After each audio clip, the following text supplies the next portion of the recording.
top of the table. This is a very generic observation that we as psychologists have made, wherein people who have low self-esteem, or I would say who have self-doubt or self-confidence issues, generally tend to uh, get involved in very aggressive or power domination games, which leads to them like giving a ego massage, to themselves, by saying, oh, if I cannot do this, yes, but I'm good in games and I'm like killing people and I'm showing my power, I'm being the powerful one.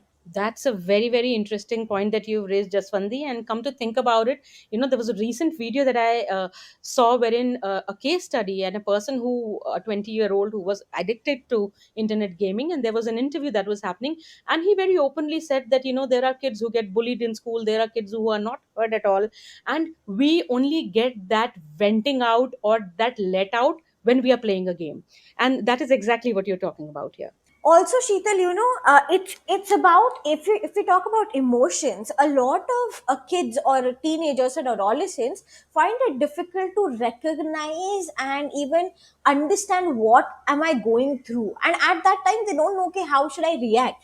When they resort to such games, they know, okay, I just want to take it out. I don't know what that emotion is, but I can take it out in the form of, say, anger, in terms of resentment.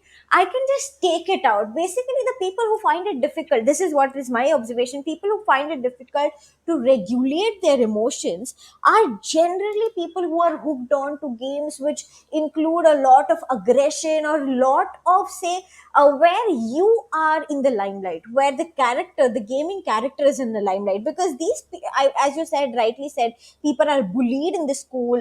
That's why I was saying your previous experiences do come into a picture when we talk about particular personality traits which are very at risk, I would say, of becoming game addicts. And now the big question, if you are around a game addict, if you are living with a game addict, how do you usually, the instant reaction of a person is to possibly get into fights with those people, right? But I am sure that that is not a that is not a way that has worked with anyone. So what are the ways in which you can ensure that this person gets out of this addiction? So, Sheetal, I always tell the caregivers that if the person is not willing to take the first step, any person in this world, even a psychiatrist or psychologist, cannot make a lot of difference.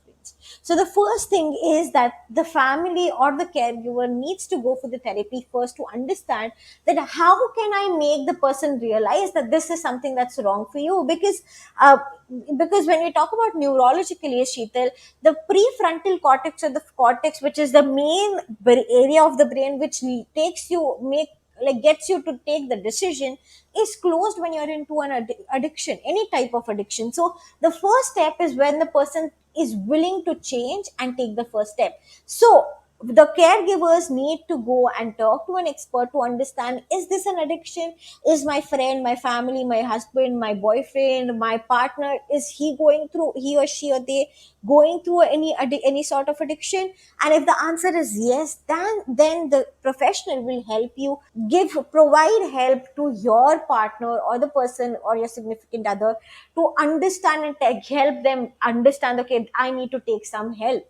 The second way, if the person has realized and accepted that, okay, I think I'm playing games way too much, which is not normal or which is not healthy for me, that person can go to, again, a therapist or a professional. And why I'm saying this, Sheetal, to go to a professional, is because it is important to work on your thoughts. As I said, addiction, people say addiction is related to your behavior.